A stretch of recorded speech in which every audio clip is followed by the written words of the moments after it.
Dhami cabinet की बैठक लगातार जारी है। सीएम धामी की अध्यक्षता में कैबिनेट की बैठक। सेवा क्षेत्र नीति पर लग सकती है मुहर।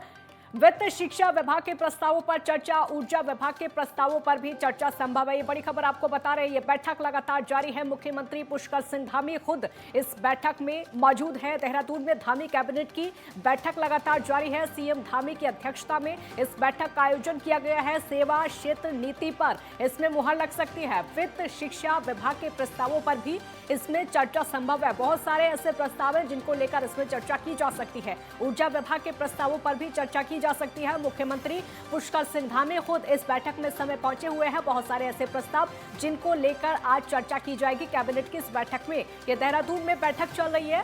कैबिनेट की बैठक लगातार जारी है। सीएम धामी की अध्यक्षता में इस बैठक का आयोजन किया गया है। सेवा क्षेत्र नीति पर इस बैठक में मुहर लग सकती है और उसके अलावा बहुत सारे ऐसे मुद्दे होंगे जिनको लेकर इसमें चर्चा की जाएगी। वित्त शिक्षा विभाग के प्रस्तावों पर भी चर्चा की जा सकती है। कौन कौन से वो प्रस्ताव होंगे अब ये देखना होगा। वित्त और शिक्षा विभाग के प्रस्ताव होने हैं जिनको लेकर चर्चा होनी है। ऊर्जा विभाग के प्रस्तावों को लेकर भी चर्चा होनी है। ये बड़ी बैठक कैबिनेट के समय चल रही है। वित्त शिक्षा विभाग के प्रस्तावों पर चर्चा, ऊर्जा विभाग के प्रस्तावों पर भी आज चर्चा संभव है। कौन कौन से ऐसे प्रस्ताव होंगे जिनको लेकर आज चर्चा की जाएगी और सहमति बनती है सभी मंत्रियों की, ये देखना होगा। बैठक लगातार चल रही है। सीएम धामी की अध्यक्षता में बैठक का आयोजन। सेवा क्षेत्र नीति पर मुहर लग सकती है। वित्त शिक्षा विभाग के प्रस्तावों पर भी इसमें चर्चा संभव है।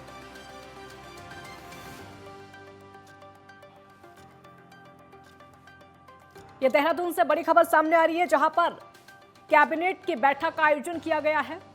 धामी सरकार की कैबिनेट की बैठक, मुख्यमंत्री पुष्कर सिंह धामी की अध्यक्षता में इस बैठक का आयोजन।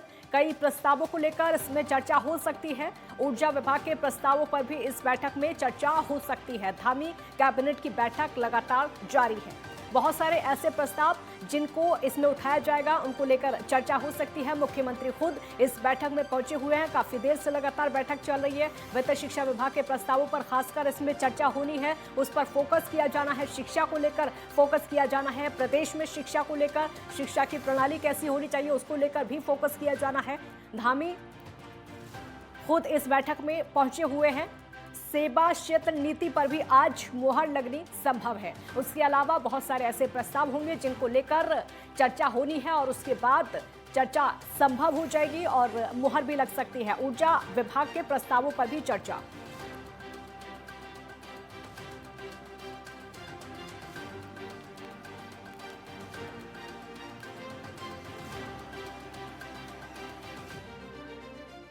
ज्ञानेंद्र तिवारी संवाददाता लाइव जुड़े हैं हमारे साथ देहरादून से और ज्यादा जानकारी के लिए। ज्ञानेंद्र, सबसे पहले बैठक को लेकर अपडेट बताइए। बैठक चल रही है क्या इस समय?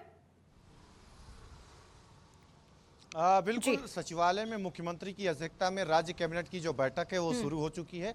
इस बैठक में तकरीबन सभी जो कैबिनेट स्तर के मंत्री हैं वो मौजूद हैं। खासतौर पे अगर हम देखें तो इस कैबिनेट बैठक तकरीबन आधे घंटे देरी से शुरू हुई है। पहले ये कैबिनेट की बैठक 1 बजे से होनी थी, लेकिन मुख्यमंत्री के विभिन्न कार्यक्रमों की वजह से इस कैबिनेट की बैठक में थोड़ी विलम्ब हुई, जिसके बाद इस कैबिनेट की बैठक तकरीबन 1:45 के करीब शुरू हुई है।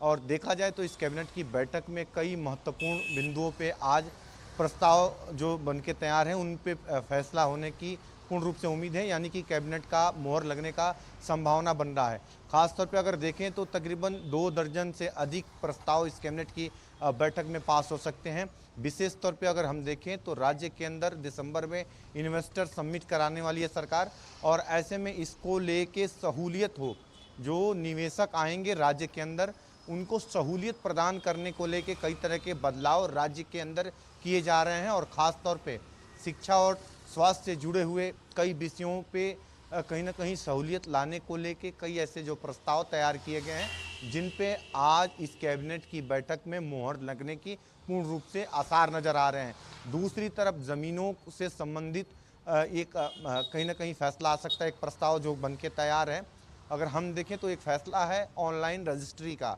ऑनलाइन रजिस्ट्री से संबंधित एक फैसला है, इससे जुड़ा हुआ प्रस्ताव इस कैबिनेट की बैठक में आने की पूर्ण रूप से संभावनाएं हैं।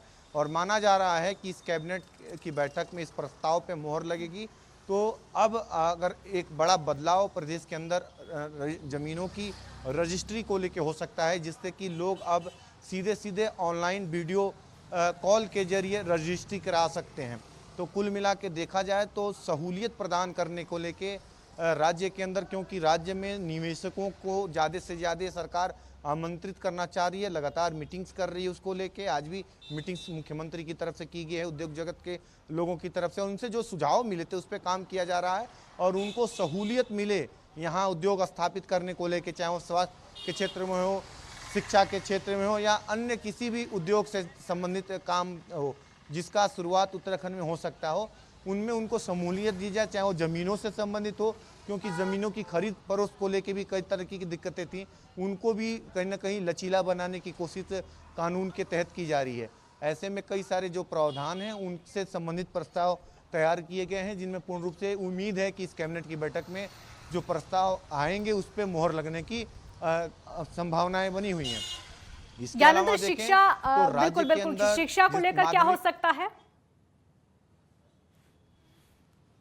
देखिए, माध्यमिक शिक्षा विद्यालयों में खाली जो सीट शिक्षकों की जो खाली कहीं ना कहीं पद हैं उनको लेके विशेष तौर पे जो संभावनाएं हैं, क्योंकि जो जानकारियां निकल के सामने जो बताया जा रहा है कि कई सारे पद खाली हैं और ऐसे में देखा जाता है कि जो तुरंत भर्तियां नहीं हो पाती हैं, शिक्षकों की भर्तियां नहीं होती हैं, क्योंकि कई तरह की उसमें अड़चनें होती हैं। ऐसे में जब तक भर्ती नहीं होती है तब तक शिक्षकों की जो खाली पदें हैं उसे कैसे भरा जाए, जो बच्चे हैं उनको कोई दिक्कत ना हो, कहीं ना कहीं इस बात पे विशेष तौर पे फोकस रखा जाए और इससे संबंधित एक प्रस्ताव इस कैबिनेट में आ सकता है, जिसके तहत जो प्रधानाचार्य हैं वो कहीं ना कहीं पीरियड के हिसाब से शिक्षकों की जो नियुक्ति है वो कर सकते हैं आउटसोर्स के माध्यम से, जिसके तहत आउटसोर्स के माध्यम से स्कूलों में जो शिक्षक रख सकते हैं ताकि जो बच्चे हैं उनका जो शिक्षा है वो प्रभावित ना हो।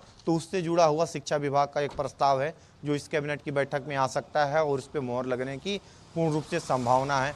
इसके अलावा अगर हम देखें टाइगर रिजर्व से के कहीं ना कहीं राजस्व से जुड़ा हुआ प्रस्ताव है जो इस कैबिनेट की बैठक में आ सकता है, जो वन विभाग से जुड़ा हुआ प्रस्ताव है। ऊर्जा विभाग के प्रस्तावों पर भी चर्चा संभव है। और देखिए, ऊर्जा विभाग, राजस्व विभाग, इसके अलावा शिक्षा विभाग, स्वास्थ्य विभाग, वन विभाग, इन सभी विभागों से जुड़े हुए प्रस्ताव इस कैबिनेट की बैठक में आ रहे हैं। विशेष तौर पे देखें तो राज्य के अंदर चाहे वो शिक्षा से जुड़ा हुआ, स्वास्थ्य से जुड़ा हुआ उद्योग हो, इसके अलावा अन्य क्षेत्रों से जुड़ा हुआ उद्योग हो, उसको किस प्रकार से ज़्यादा उद्योगपतियों को यहाँ आकर्षित किया जाए, ज़्यादा से ज़्यादा निवेश उत्तराखंड में मिले। इन्वेस्टर समिट की दृष्टि से सरकार अभी वर्तमान में काम कर रही है और उसमें मैंने पहले भी बताया कि ज़मीनों से संबंधित जो समस्याएं आ रही थी उसको लचीला बनाने की कोशिश, दूसरी तरफ अन्य जो क्षेत्र से संबंधित समस्याएं आती हैं उसको कहीं ना कहीं धरातल पे और सरल बनाने की कोशिश की जा रही है। क्या कुछ निकलकर सामने आता, बहुत सारे ऐसे प्रस्ताव जिसको लेकर चर्चा हो सकती है। ज्ञानेंद्र, बहुत शुक्रिया आपका इस तमाम जानकारी के लिए, बहुत बहुत शुक्रिया।